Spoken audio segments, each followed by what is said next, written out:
On va y aller doucement. Donc, bonjour à tous. Nous avons le plaisir d'accueillir aujourd'hui Quentin Wackenheim sur Quand les mollusques font carrière, contribution à la connaissance de la biodiversité souterraine des catacombes de Paris. Et donc, Quentin, à toi.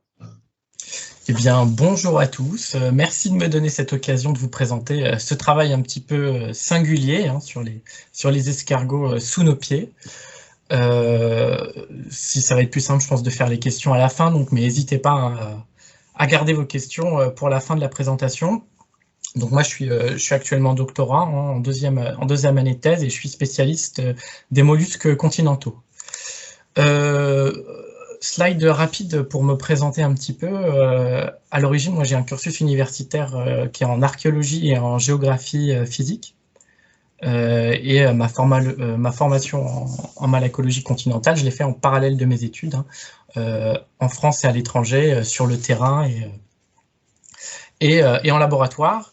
Et en fait, cette question de l'étude des organismes souterrains, c'est un projet moi que j'ai découvert et rejoint en 2018, qui avait été initié et extrêmement développé par ma collègue Marina Ferrand, j'en reparlerai, et du coup qui m'a initié au monde souterrain qui est tout à fait passionnant. Et sinon, moi, dans le cadre de ma thèse, en fait, j'utilise les coquilles d'escargots contenues dans les dépôts fossiles, donc dans les dépôts qui ont à peu près 10 000 ans, jusqu'à 10 000 ans, pour reconstituer les climats et les environnements. Et je travaille au Maroc, en Espagne et dans le sud de la France. Et là, ce que je vais vous présenter, donc c'est pas du tout ma thèse, c'est vraiment un petit projet qui m'anime en parallèle. Pardon Quentin, je suis désolée de vous interrompre, est-ce que vous pourrez relancer encore une dernière fois votre diaporama, parce que chez plusieurs personnes, je pense qu'en fait, il n'y a pas de défilement encore. C'est le problème avec Microsoft PowerPoint, en fait. Désolée. J'ai arrêté.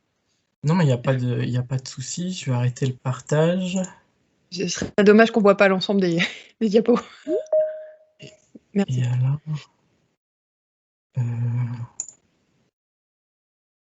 Parfois, Teams, c'est un peu capricieux. Est-ce que là, on revoit le... Alors, on voit la diapo, mais ensuite, elle n'est pas en mode lecture, en fait.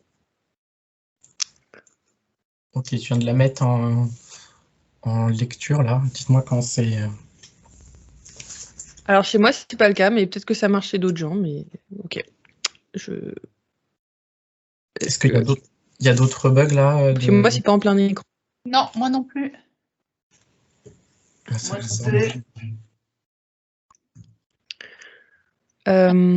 Sinon, moi, j'ai la présentation, moi, donc...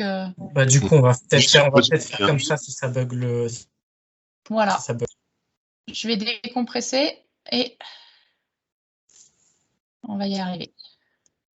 Effectivement, Teams, c'est plus... Alors, extraire... Il y a souvent des problèmes, en fait. Je sais pas, de la synchronisation, je sais pas, ou quelque chose comme ça, mais... Hop, bah du coup, je vais prendre le... Ah, mais j'ai aussi un fichier PDF. Oui, j'ai fait, il y a PDF et PowerPoint. PDF, sinon ça marche très bien si vous lancez le PDF, Quentin, de votre côté, en fait. Je vais essayer avec le PDF alors. Ouais. PDF, normal, ça marche à tous les coups. Alors, affiché en plein écran.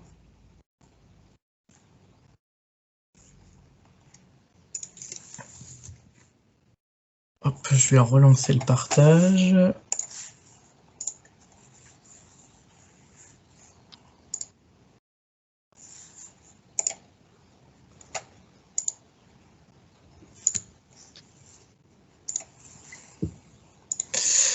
Est-ce que là, ça... Quasiment quelques secondes, mais là, c'est bon. Merci beaucoup. Désolé encore. Moi, il n'y a pas de mal. Le principal, c'est que ça puisse fonctionner pour tout le monde. Donc, j'étais sur cette slide de présentation, voilà, où je présentais un petit peu mon parcours. Pour rentrer un petit peu dans le vif du sujet, quelques éléments un petit peu généraux sur les mollusques cavernicoles. Donc, la première espèce de mollusque cavernicole, donc Troglobie, inféodée au milieu souterrain, a été décrite dans la première moitié du 19e siècle dans une grotte de Slovénie, qui est un petit escargot minuscule qu'on appelle aujourd'hui Zospeum spelaeum. En France, il y a également une espèce de zéospéum qui a été découverte, mais beaucoup plus tardivement, dans les années 70, dans une grotte du sud-ouest de la France. Mais en parallèle, dès le 19e siècle, il y a beaucoup d'espèces Stygobies. Donc les espèces Stygobies sont des espèces qui sont inféodées au milieu souterrain, mais qui vivent dans les milieux aquatiques souterrains. Et beaucoup d'espèces de mollusques Stygobies ont été découverts. En parallèle, dans cet environnement souterrain, on a aussi beaucoup de mollusques cavernicoles qui sont des opportunistes. C'est-à-dire qu'initialement, ils ne sont pas uniquement inféodés au milieu souterrain, c'est ce qu'on va appeler des troglophiles, et qui ont réussi à coloniser le milieu souterrain. Pour quelques éléments de synthèse sur les mollusques cavernicoles, je vous renvoie vers ces quelques références bibliographiques. Maintenant, si on regarde un petit peu plus en détail cette synthèse de la littérature sur les mollusques vivant dans les cavités naturelles, on se rend compte que ça reste un groupe qui est légèrement délaissé en biospéléologie. C'est pas forcément le groupe phare, et surtout il y a un élément extrêmement important, c'est qu'on a beaucoup de manques sur la connaissance de leurs habitats, sur leurs mœurs et leur adaptation au milieu souterrain. Et pourtant, c'est à l'échelle du globe, les mollusques, un groupe qui est très riche, mais qui est aussi riche et diversifié dans le milieu souterrain. Il y a des endémismes, de l'endémisme qui est assez important. Beaucoup d'espèces qui sont localisées dans uniquement telle ou telle grotte. Donc ça induit aussi beaucoup d'enjeux de conservation en parallèle. Et on va dire que depuis peut-être une trentaine d'années, il y a un léger regain d'intérêt pour les mollusques cavernicoles avec de nouvelles zones souterraines à l'échelle du globe qui sont investiguées, pas mal de descriptions de nouvelles espèces et aussi le développement des approches d'analyse moléculaire dans ces descriptions. Donc ça, c'est pour vous faire une rapide synthèse de ce qu'on connaît sur les mollusques des cavités naturelles. Maintenant, quid des mollusques donc continentaux des cavités artificielles. Alors, les données sont partielles et assez lacunaires également. On va dire que pour la France, on a quelques données qui sont ponctuelles dans des inventaires, où c'est des inventaires qui sont biospéléologiques, plus globaux, et dans lesquels on va citer telle ou telle espèce. C'est le cas dès les travaux d'Armand Viré, puis a posteriori, après dans les années 50, de Balazuc et collègues. Mais il n'y a aucun travail qui se focalise sur les mollusques des cavités artificielles. Il y a peu de recherches sur les mollusques aquatiques. Néanmoins, il y a ce travail assez rigolo dans la fin du 19e siècle sur les mollusques des conduites d'eau de la ville de Paris. Voilà. Maintenant, si on augmente un peu la focale en termes de littérature, à l'échelle de l'Europe, pareil, les données même récentes sur des inventaires de cavités artificielles sont vraiment très très réduits. C'est les trois seuls travaux que j'ai trouvés, et c'est souvent des travaux sur une ou deux espèces, ou alors dans le cadre de ce premier travail-là, une liste d'inventaire biospéléologique complète, et dont avec une liste de faune d'escargots. Sachant que je vais revenir un petit peu sur la question des cavités artificielles, mais ces cavités artificielles, à la différence des cavités naturelles, sont d'origine anthropique.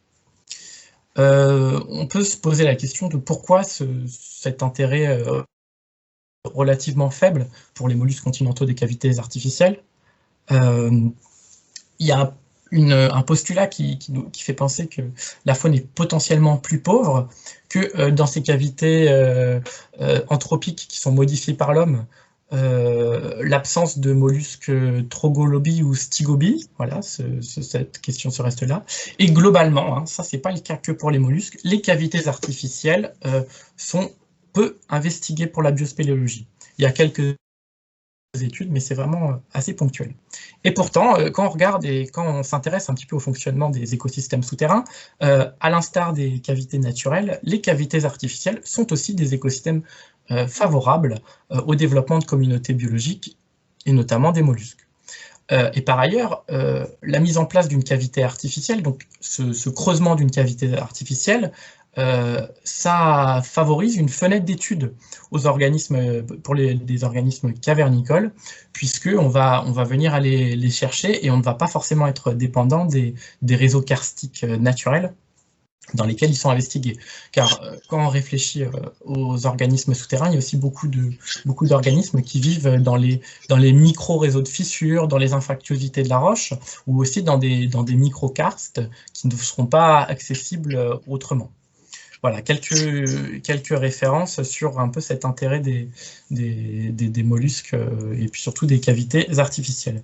Or, les carrières souterraines franciliennes, qu'on appelle par extension les catacombes, hein, par abus de langage, c'est un environnement qui est tout à fait singulier. Et je vais aussi vous présenter pourquoi. Pourquoi il est unique et il sort complètement du lot en matière de cavités artificielles. Alors, je l'ai évoqué juste avant, dès le travail d'Armand Viré hein, et de son installation du laboratoire souterrain dans les carrières sous le jardin des plantes, il va commencer hein, des inventaires de faune sur les carrières souterraines. J'ai déjà cité l'un de ses auteurs, dans les années 40-60, il y a également hein, des entomologues qui vont s'intéresser aux différentes faunes qui habitent dans les carrières, et on se rend compte hein, qu'il y a des espèces troglobites. Alors là, je parle d'une façon très générale, hein, je ne me concentre pas que sur les mollusques. Et dans les années 91, vous avez aussi le travail de Jean-Jacques Geoffroy, plus particulièrement sur les diplopodes, hein, qui démontre aussi l'intérêt, hein, l'ensemble de ces rares travaux, l'intérêt des cavités artificielles pour l'étude des faunes cavernicoles. Et puis en fait, depuis 2015, donc il y a ma collègue Marina Ferrand, qui est biospéléologue, qui, moi, m'a formé en biospéléologie et m'a initié à cet environnement passionnant qui est le milieu souterrain, en fait, a remis au goût du jour l'inventaire de ces cavités artificielles en Île-de-France. Et depuis 2015, hein, il y a eu un gros effort hein, d'inventaire développé par Marina Ferrand. Moi, c'est un projet que j'ai rejoint beaucoup plus tardivement, en 2018, et en prenant surtout le volet escargot. Et puis, hein, quelques publications hein, sur les différentes faunes, et puis des choses aussi qui sont en cours de travail. Il y avait aussi quelque chose qui a été fait depuis 2015, c'est que, comme je vais vous le présenter juste après, cette forme de biodiversité, elle est souterraine, hein, au sens propre comme au sens figuré, donc elle est assez mal connue et elle est souvent négligée. Donc il y a aussi une sensibilisation qui est importante pour connaître la faune de notre sous-sol, sachant qu'en plus on est à Paris, et que c'est toujours intéressant de savoir ce qu'on a sous les pieds, même dans un espace qui est en surface totalement urbanisé. Donc voilà, j'espère que je ne vais pas trop vite. Je vais vous présenter vraiment la zone d'étude. Donc sur un plan de vue géologique, nous sommes dans le centre du bassin parisien, et ce centre du bassin parisien, ces roches qui sont mises en place au cours de l'époque tertiaire, apportent tout un ensemble de ressources minérales qui vont être disponibles et exploitées dès l'époque gallo-romaine. C'est le cas notamment du calcaire et du gypse, avec l'exploitation du calcaire de Paris, hein, du calcaire lutétien, dès l'époque gallo-romaine en surface. Et puis au fur et à mesure, au cours de la période médiévale, eh bien, on va accéder aux ressources du calcaire en souterrain. Alors vous avez sur cette cartographie en rouge donc les zones de carrières souterraines. Celles qui sont avec les zones hachurées, ce sont les zones de gypse. Donc les carrières souterraines qui sont ici, ce sont des carrières souterraines de gypse. Et dans les zones bleues beaucoup plus claires, vous avez des carrières souterraines de calcaire. Et enfin, alors c'est beaucoup moins visible, mais ici vous avez quelques carrières souterraines de craie hein, dans la région d'Issy-les-Moulineaux, Meudon. À l'échelle de l'Île-de-France, hein, bon, plus particulièrement de Paris et de sa proche banlieue, en termes de surface, hein, les carrières souterraines de calcaire représentent plus de 2000 hectares hein, de surface en souterrain. Le gypse, on est plutôt autour de 600 hectares et la craie, c'est beaucoup plus réduit, hein, autour d'une soixantaine d'hectares. Quelques exemples, hein, quelques schémas là, de l'IGC pour vous montrer un petit peu comment les carrières sont exploitées. Je vais surtout vous parler des carrières de calcaire, mais je vous ai mis ici aussi un petit schéma sur les carrières de gypse. Souvent, les carrières de calcaire étaient exploitées sur plusieurs niveaux, généralement un niveau supérieur et un niveau inférieur, parfois ici un niveau intermédiaire. L'objectif de cette exploitation était d'atteindre les bancs de calcaire les plus gros et les plus intéressants pour la construction, sachant que vous le savez sans doute, ce calcaire lutétien, ce nopier, est d'une qualité tout à fait exceptionnelle et a permis de construire une partie de la ville de Paris et a été très prisé. Ici, sur ce schéma qui présente une carrière de gypse, l'exploitation donc de ce matériau qui sert à l'élaboration du plâtre. Pareil, souvent sur plusieurs niveaux, de différentes masses de gypse qui ont été exploitées. Il y avait aussi des carres de craie, la craie était utilisée dans l'industrie. Et il faut aussi, bon là c'est du détail, mais il y avait des carrières à ciel ouvert de sable et d'argile à Paris. Évidemment, vous vous en doutez, ces carrières-là sont plus vraiment visibles, ont été rempliées et tout à fait noyées dans la topographie urbanisée qu'on connaît actuellement. Quelques éléments donc pour vous présenter les conditions physiques des cavités artificielles, de ces carrières souterraines, des carrières parisiennes. Donc vous avez des galeries qui vont être directement taillées dans la masse. On peut voir notamment sur cette photo aussi les réseaux d'infractuosité que recoupent ces galeries de carrières, des zones qui peuvent être partiellement remblayées. À l'instar des grottes, par la circulation de l'eau, vous avez des précipitations et des figures de concrétionnement, des zones qui peuvent être ennoyées, et là sur de part et d'autre vous avez des zones consolidées. Même à plusieurs mètres de profondeur, vous avez les extrémités des racines qu'on peut observer. Donc c'est un milieu qui est minéral où la présence de matière organique et ses apports sont restreints. Alors la profondeur varie énormément, ça peut être jusque 5-6 mètres de profondeur et parfois 30 mètres et plus par rapport à la surface dans le cadre des carrières de gypse. L'humidité est très forte, il n'y a pas de lumière, ça c'est quand même un point extrêmement central des milieux souterrains. Sur les questions de température, la température est autour de 14 degrés et elle peut varier, mais elle est relativement constante à l'échelle de l'année. Maintenant, je vais m'appesantir sur la question de la singularité de ces cavités artificielles. J'ai essayé de montrer un petit peu cette idée dans le titre. C'est un espace qui est vécu, aménagé, transformé, et ce, depuis leur abandon.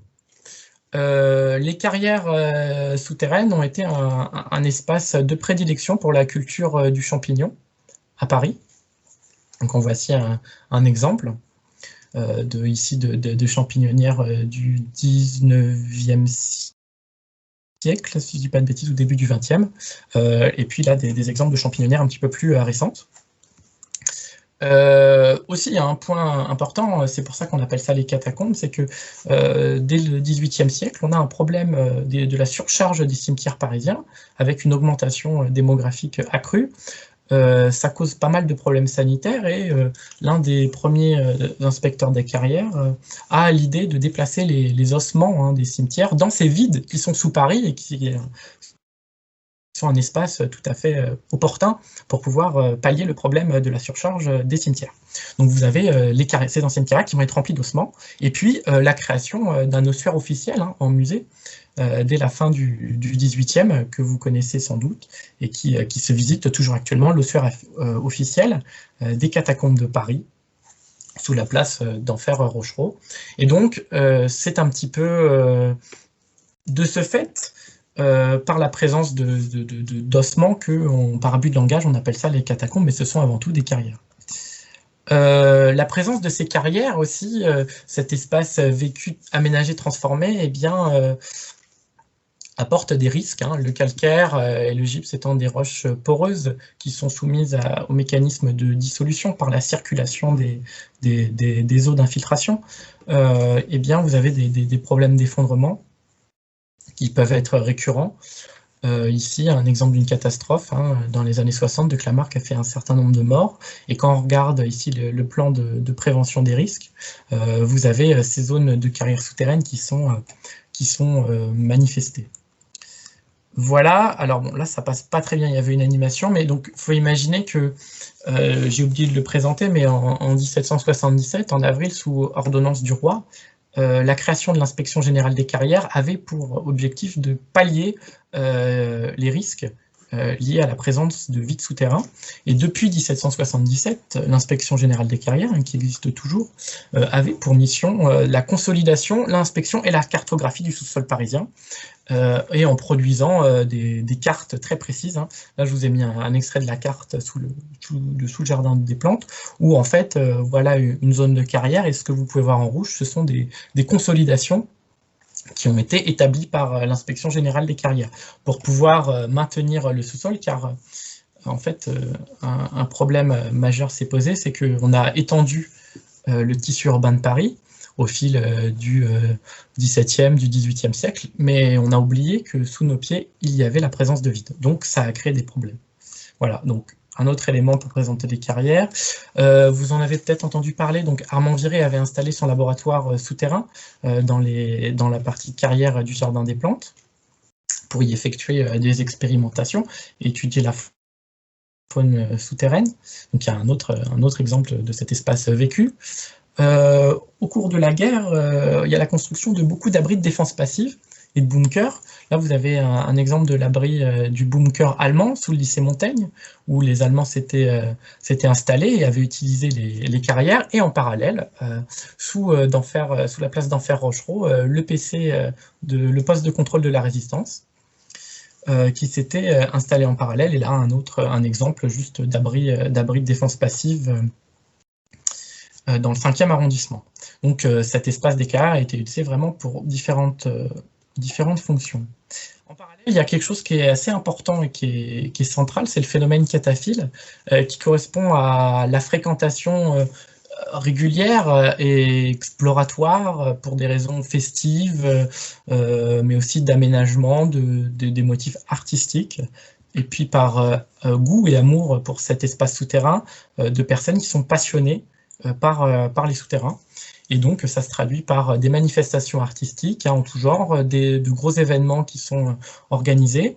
Et ça, c'est un phénomène, on va dire, qui existe depuis les années 70 sans problème, qui se développe dans les années 80 et qui aujourd'hui, avec les informations disponibles sur le web, est en pleine expansion. Donc ça, c'est un vecteur de fréquentation par l'homme, mais aussi un vecteur de déchets, de toutes sortes de problèmes et de risques qui sont liés. Sur un plan de vue plus biologique, là ce sont les résultats d'inventaire et les photos de ma collègue Marina Ferrand.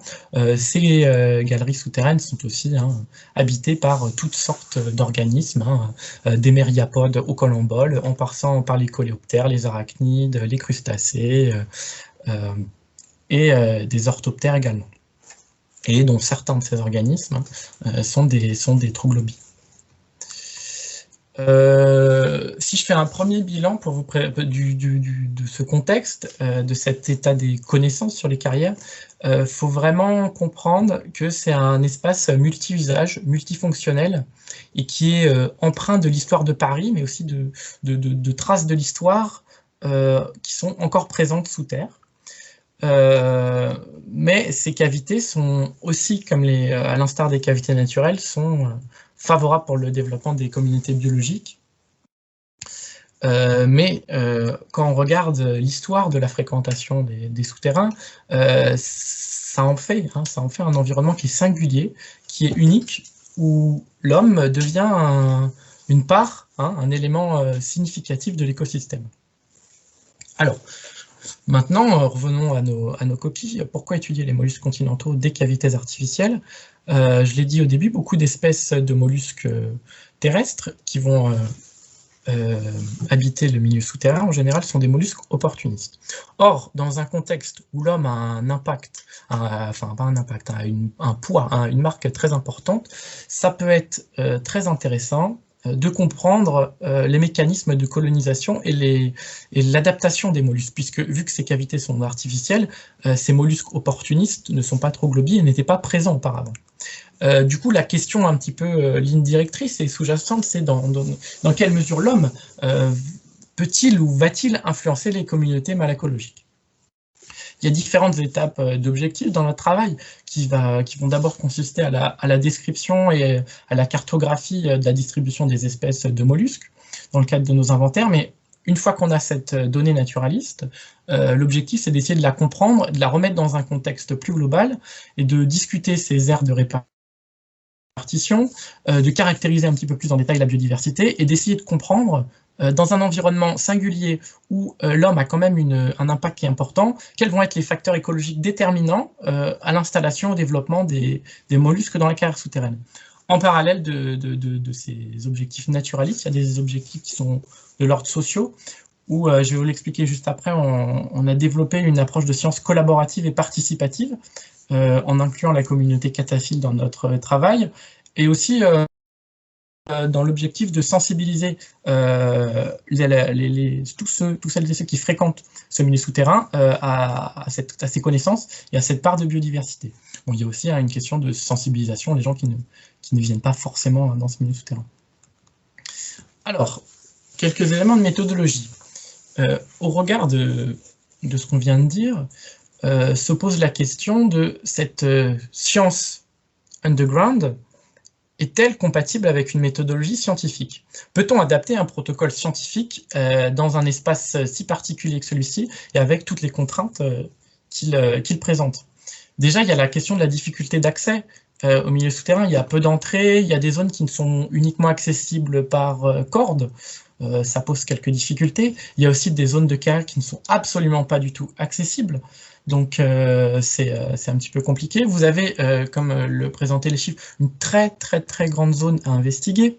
Donc, il y a des choix de recherche à faire. Il y a aussi une contrainte temporelle, hein, puisque ça demande un temps très important. Et au-delà de ça, dans les environnements souterrains, la densité des organismes et des populations est généralement faible. Donc, on a un espace qui est difficile d'accès, qui est extrêmement grand, et avec des organismes qui sont peu denses. Et l'objectif, c'est d'en trouver le maximum.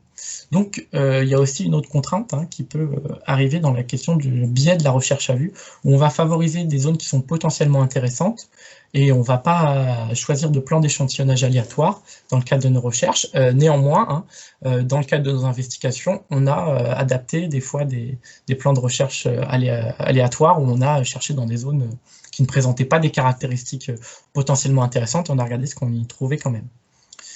Donc tous ces éléments nous montrent que c'est possible d'adapter une méthodologie scientifique, mais qu'il faut avoir conscience des limites du terrain en caractérisant ce contexte le plus précisément possible. Il y a aussi, alors là voilà, un protocole qui avait été un petit peu particulier sous la forme de piégeage pour rechercher des escargots stygobies, des escargots qui vivent dans l'eau. Donc ça, juste un petit élément. Je vous présente sur cette carte toutes les zones prospectées. Alors bon, il y avait une animation, donc il y a quelques carrières derrière ce bloc qui ont été prospectées.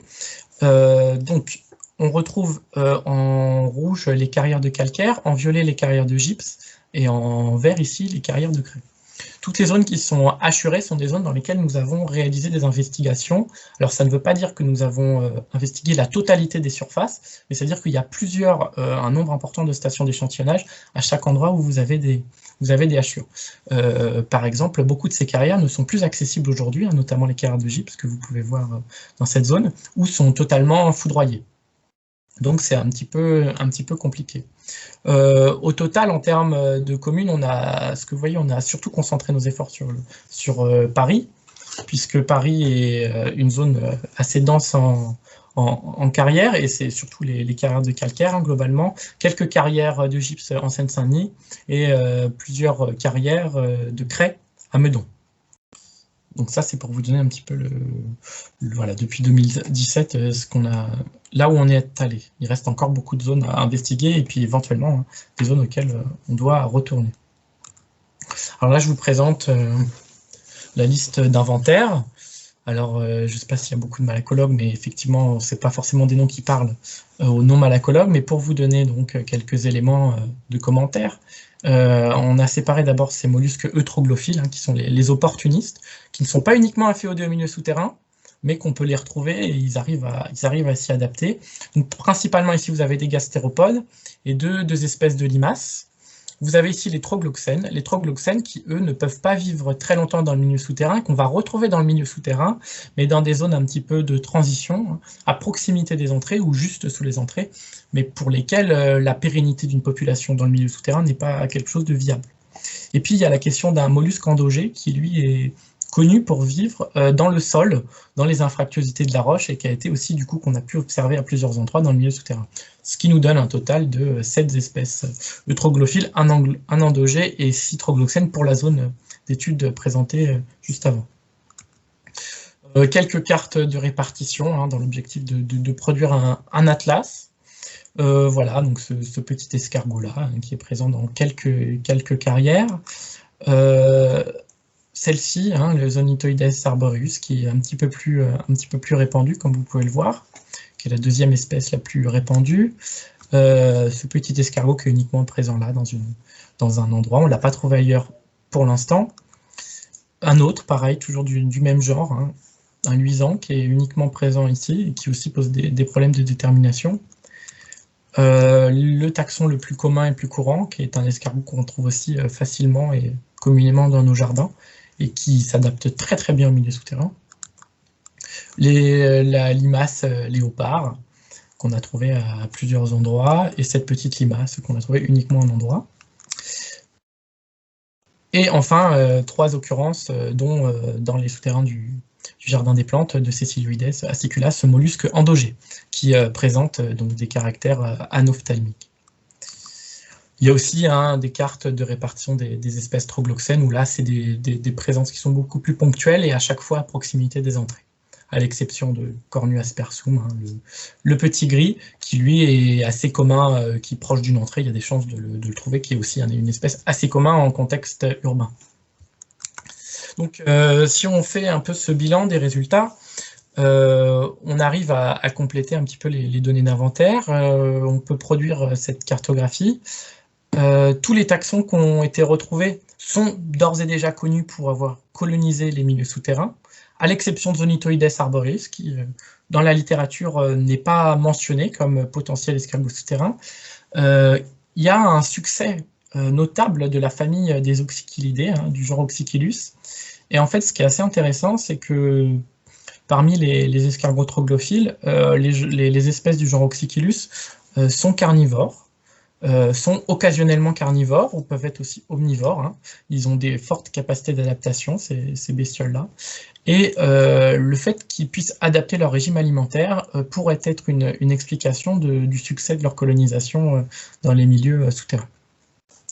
Comme je le disais juste avant, quelques trogloxènes sont retrouvés à proximité des entrées. Alors, c'est intéressant cette Zonitoides arboreus. Pourquoi ?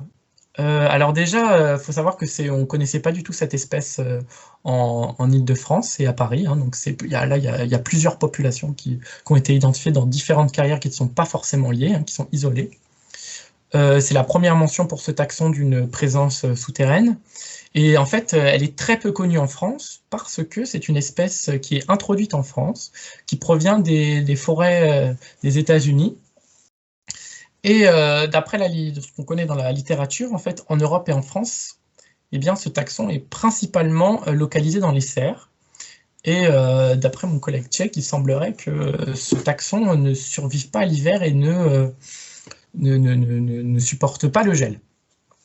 Et en fait, il y a à peu près un an, alors ça a été vraiment très intéressant, on a trouvé la plus grosse population d'escargots vivants sous terre pour nous. Alors c'est pas énorme, une trentaine d'individus, mais pour nous c'est beaucoup, sur donc une zone, on est sous la place d'Italie, de décomposition de bois mort qui avait été installé pour faire un coffrage pour murer une galerie. Et donc c'est très intéressant car on se doutait que cette espèce avait été introduite, mais la forte population qui s'est développée ici eh bien, permet de supporter l'hypothèse que cette espèce d'escargot a été introduite par le bois utilisé dans la consolidation ou dans l'aménagement de coffrage sous terre, et que puisque les conditions physiques sont relativement stables à l'échelle de l'année, eh bien, d'une certaine manière, je mets des guillemets, ça apporte, ça produit une certaine zone refuge, en tout cas une zone dans laquelle cette espèce a des conditions idéales pour pouvoir se développer. Une autre explication de son développement, c'est que c'est une espèce qui pond beaucoup d'œufs. Donc c'est aussi peut-être par cette stratégie qu'elle a réussi à survivre sous terre. Je vous donne ici quelques exemples d'habitats. Il faut vraiment imaginer que là, il y a des escargots. Donc là, c'est l'endroit où en plus on a trouvé 3 espèces différentes. C'est pas incroyable. Là, je vous ai mis voilà, cet habitat de Zonitoides arboreus, qui est, quand on travaille à l'échelle souterraine, ce qui est l'appréhension des habitats des organismes, c'est quelque chose qui est singulièrement différent de ce qu'on peut voir en surface. Donc, il faut un petit peu s'habituer au début, c'est pas évident. Quand on regarde, alors là c'est en surface, une petite synthèse de la littérature, quels sont les facteurs qui vont être déterminants pour les mollusques continentaux? Donc ça va être l'humidité, puisque ce sont des organismes à corps mou, la température, le couvert végétal, le sol et sa nature. Et bon, et évidemment, tous ces grands facteurs, tous ces éléments constitutifs sont liés les uns entre eux. Sauf que, comment ils se traduisent sous terre? Bon, sous terre, l'humidité, elle est constante, elle est forte. La température, elle est relativement constante également. Le couvert végétal, il n'y en a pas vraiment. Il y a des champignons, il y a des bactéries, ça on le sait. Le sol, on n'est pas dans le sol, il n'y a pas vraiment de pédogénèse qui se développe. On est dans le sous-sol, on est sur la roche, donc il y a un peu de décomposition de matière organique par les organismes, mais il n'y a pas en tant que tel une formation de sol. Donc, ce qui nous a fait questionner quels sont les facteurs qui vont être essentiels pour les escargots sous terre. Et alors on s'est rendu compte que c'était les zones avec la plus forte matière organique. Bon, c'est pas non plus incroyable comme découverte, mais que du coup dans ces circonstances en fait c'est les nutriments, c'est la trophie qui va être l'élément significatif au développement d'escargots sous terre, puisque les autres facteurs ne vont pas influencer directement. En guise un petit peu de synthèse, de conclusion, donc il y a quand même une difficulté importante dans la recherche des mollusques continentaux dans cet environnement, parce que déjà, en souterrain, les mollusques, ce ne sont pas les organismes les plus courants. Ce ne sont pas les organismes qu'on va trouver le plus facilement. Néanmoins, cette approche de sciences collaboratives a permis d'augmenter les zones prospectées et la communauté cataphile a été vraiment réceptive à ce travail. Je reprends voilà, les données d'inventaire. Il y a cette histoire intéressante autour du taxon Zonitoides arboreus qui est introduite par l'homme et dans lesquelles elle trouve des conditions favorables à son développement. D'un point de vue plus global, on complète les connaissances d'inventaire, mais on a aussi des données plus... Au-delà de ce complément des données d'inventaire, on permet aussi de comprendre un petit peu quels sont le fonctionnement des habitats souterrains et comment les mollusques s'y adaptent. Dans ces circonstances, il faut aussi bien considérer que dans le milieu souterrain, une partie des nutriments sont apportés par les eaux d'infiltration. Ici, retenons bien que la surface est tout à fait artificialisée, urbanisée. Ça ne veut pas dire qu'il n'y a pas d'eau d'infiltration, mais ça veut dire que les eaux d'infiltration se chargent pas de la même façon en nutriments et peuvent être réduites. Vous avez quand même beaucoup d'eau d'infiltration. Ce qui veut dire que par la fréquentation accrue de ce milieu par les cataphiles, mais aussi par toute l'histoire d'apport de choses allochtones, eh bien l'homme est un vecteur pour l'apport de nutriments. L'homme est aussi un vecteur de colonisation et d'introduction d'espèces.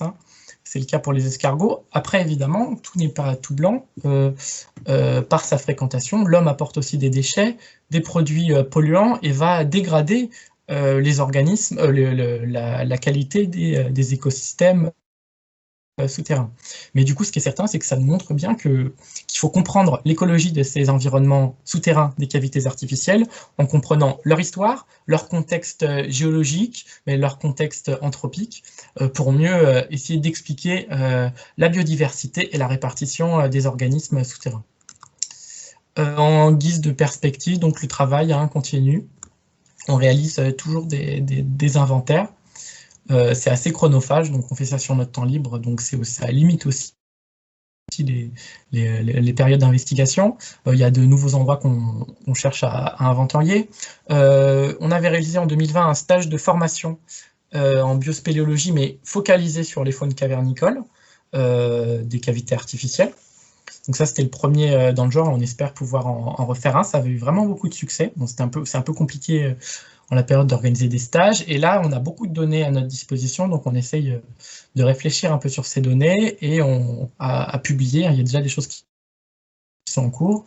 Pour mon cas, hein, dans le cadre des mollusques que je devais présenter au congrès de Spéléo international cet été, mon travail, mais ça a été reporté. Donc il y a un article pour les actes du colloque, et puis je continue également ce travail en travaillant sur un autre papier. Je vous remercie de votre attention et merci à tous ceux qui, de près ou de loin, ont contribué à l'élaboration de ce travail. Voilà, j'en ai terminé. Merci beaucoup pour cette très intéressante présentation. Donc, si vous avez des questions,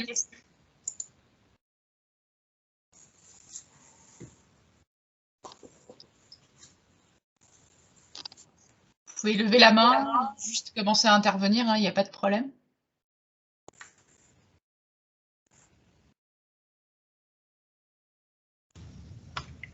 Bonjour, moi je suis Pascal Cellier.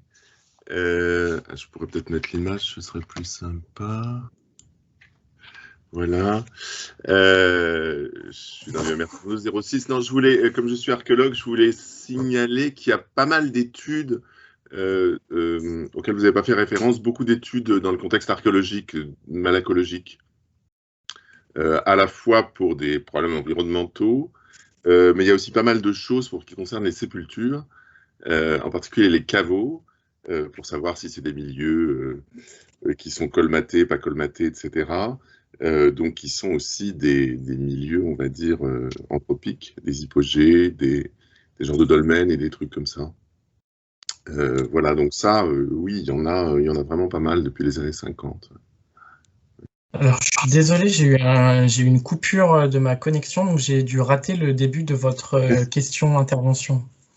Je voulais signaler qu'il y avait beaucoup d'études malacologiques dans le contexte archéologique, oui. À la fois dans le domaine environnemental, pour reconstituer les environnements, etc., mais aussi dans des contextes d'hypogée, de dolmens, de sépultures collectives en particulier.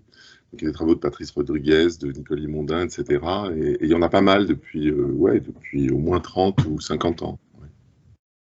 Bah, effectivement, je connais bien ce. Et Ceciloides sicula, par exemple, est très présente dans les caveaux. C'est un des grands trucs.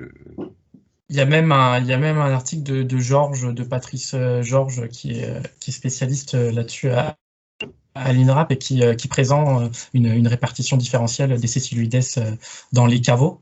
Après, le gros problème, c'est ces questions de taphonomie et de remplissage de structures archéologiques qui, en fait, et moi, on a souvent, moi je travaille dans ces domaines-là et ma directrice de thèse est Nicole Limondin-Lozoué. En fait, on est contacté par des archéologues qui trouvent dans un mur en pierre des escargots et en fait, la colonisation du mur en pierre d'escargot est parfois extrêmement postérieure à la mise en place du mur et ça peut être le cas aussi dans les sépultures vu que en fonction des processus de sédimentation, il y a de la bioturbation qui peut impacter et nous dans nos séquences fossiles Holocène, on le voit très bien avec l'introduction d'espèces qui viennent de la surface et qui viennent perturber l'assemblage fossile. Donc c'est vrai que c'est une littérature que je connais très bien mais que j'ai pas voulu trop appliquer pour l'instant à ces questions-là. Après, bon, voilà, ce qui est intéressant, c'est que ces questions de Ceciloides sicula, on l'a trouvée notamment sous le cimetière de Montparnasse. Et on l'a trouvée vivante, ce qui est une espèce qui est relativement difficile à trouver vivante.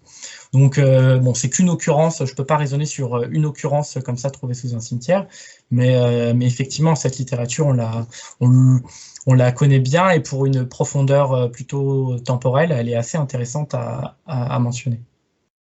Okay. Merci. D'autres questions?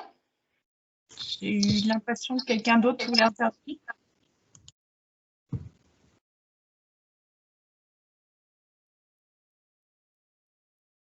Ah. Oui. Florian, tu lèves la main? Oui. Merci Quentin pour ta présentation. Pourrais-tu nous dire où se trouve le laboratoire d'Armand Giré sous le Jardin des Plantes? J'en ai aucune idée. Alors, l'escalier est juste à côté du bâtiment d'administration. Il y a un escalier avec zone interdite d'accès, etc. Et c'est géré par les membres de la sécurité du Jardin des Plantes. Mais normalement, c'est accessible sur demande au personnel du muséum dans le cadre d'études. D'accord. Et il y faisait quoi dans son laboratoire? Je suis complètement ignorant. En fait, du coup, il avait eu l'autorisation par Milne Edwards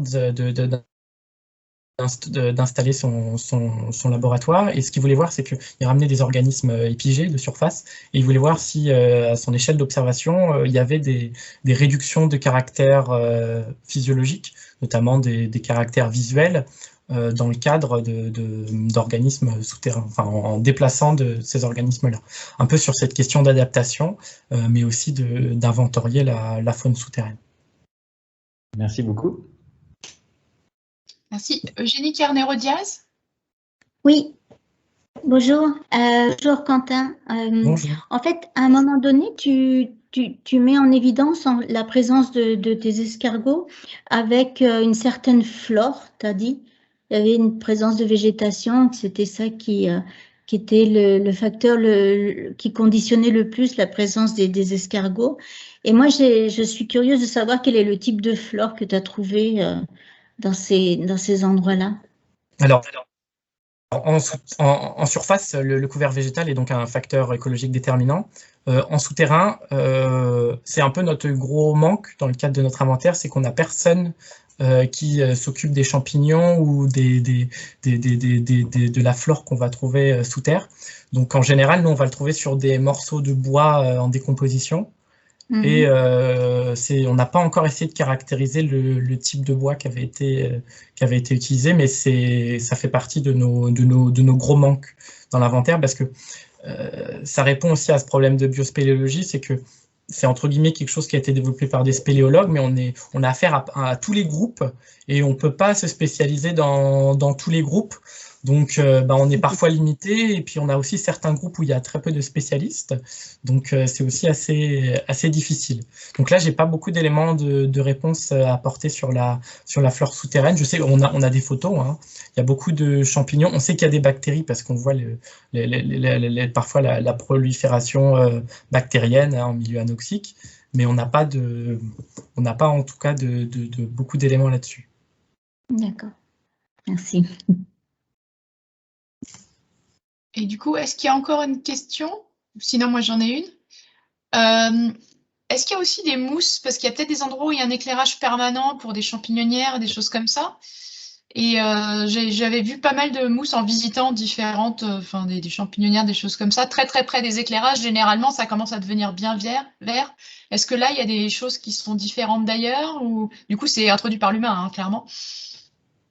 Alors sur les mousses, hein, il y a des cas très concrets dans l'ossuaire officiel, hein, qui se visite, où c'est même un problème, hein, sur les ossements. Il y a des mousses. Nous, on va dire qu'on n'a pas beaucoup favorisé des investigations sur ces milieux-là. On n'a pas fait de recherche dans l'ossuaire officiel actuellement. On a près des entrées, il y a même parfois des pseudo-litières, hein, qui se forment, hein, par des feuilles mortes qui vont tomber par les œils de la plaque, ou par des entrées où il y a des ouvertures. Mais nous, on n'a pas beaucoup regardé sur les mousses, et en fait, il y en a. C'est vrai que les bryophytes sont pas très très développés. D'accord, merci beaucoup. D'autres questions? Eugénie Carnero-Diaz, c'est la même? Non, c'est juste la main qui est restée. C'est la main qui est restée, ouais. Je vais essayer de la baisser. Non, il n'y a pas de problème. Bon. Bon, s'il n'y a pas d'autres questions, merci beaucoup. Merci à vous. Très, très intéressant. Qu'on a envie d'aller gratter sous le Jardin des Plantes. Il y a des choses encore à trouver, oui. Oui, ça permet quand même de se dire qu'on est à Paris et qu'on peut encore trouver des choses sur la biodiversité qui est à Paris, quoi. Donc c'est quand même assez sympa.